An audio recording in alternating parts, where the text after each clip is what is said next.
يا حي الله، شو رايكم هلا يا شباب؟ بكفايه رقص، خلص كل واحد ماسك اثنين شقفتين ومبلش مندوسهم مش الحال. دستوهن والجماعه طلعوا ما في بيت الاسد بسوريا، خلاص انتم اخذتوا الحكم، اسقطتوا النظام، حررتوا، مع انه بيناتنا سلموكم تسليم، يعني قعدوا تعاملوا لنا انكم ابطال وكذا، معلش يعني دافنينه سوا، سلموكم تسليم.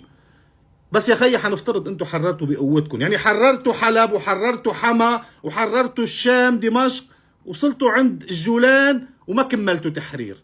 هلا يعني انا بعرف انتم جماعه متدينين، بتخافوا الله، ما بتاكلوا حرام، والاسد الاب باع على الجولان يا خيي، ماشي، ما بدكم تحرروها.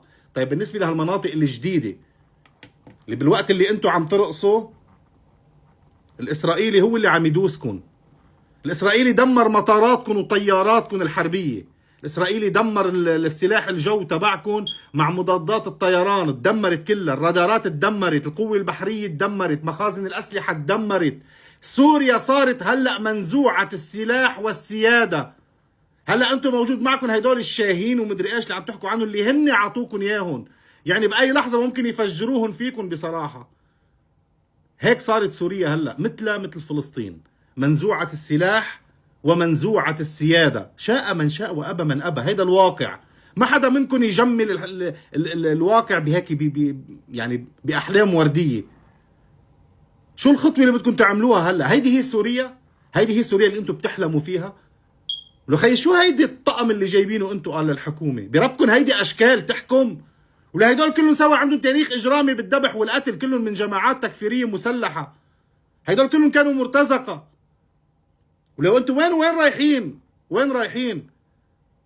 ولحتى استنكار ما استنكرتوا للاعتداء الاسرائيلي عليكم، استنكار ما استنكرتوا.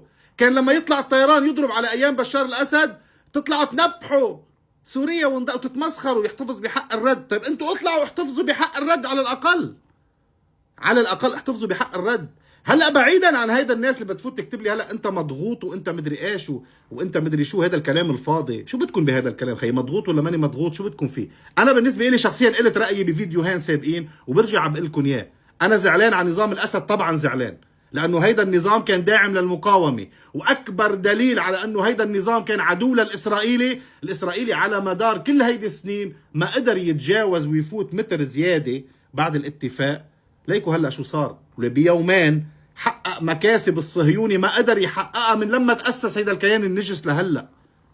اكيد بدي ازعل. موضوع الاجرام وموضوع اللي كان عم يصير الاضطهاد والظلم اللي كان عم يصير بسوريا، هيدا الشيء نحن كعرب متعودين عليه بكل الدول العربية. يعني هيدا المسلخ البشري اللي شفتوه بصيدنايا، اكيد ما في انسان بيرضى باللي عم يصير، وهيدا الشيء ما يعني بكل الدول عم يصير. هيدا السجن نفسه موجود بمصر وموجود بالسعوديه وبالامارات وبالبحرين وبالاردن، وين ما كان بكل دوله عربيه ديكتاتوريه موجود، وكل دولنا العربيه هيك، فما كثير تعيشوها يعني. هلا المهم اللي عم يصير هلا، المستقبل الفاشل اللي عم يرسم لكم اياه الصهيوني، هيدا هو اللي فيقوا عليه هلا. خلص مش الحال بزياده، كل شوي بندوس، مش الحال، دستوهن خلص خي، خلص دستوهن. بعدين الفيديوهات كلها سوا هلا انتشرت تبع الجرائم اللي كان يعملها نظام الاسد بال 2011 12 13 14 15، ولا فيديو قطع معكم للجماعات اللي كانت موجوده عندكم عم تدبح بالسكاكين. ما مرق معكم ولا فيديو من هيدول؟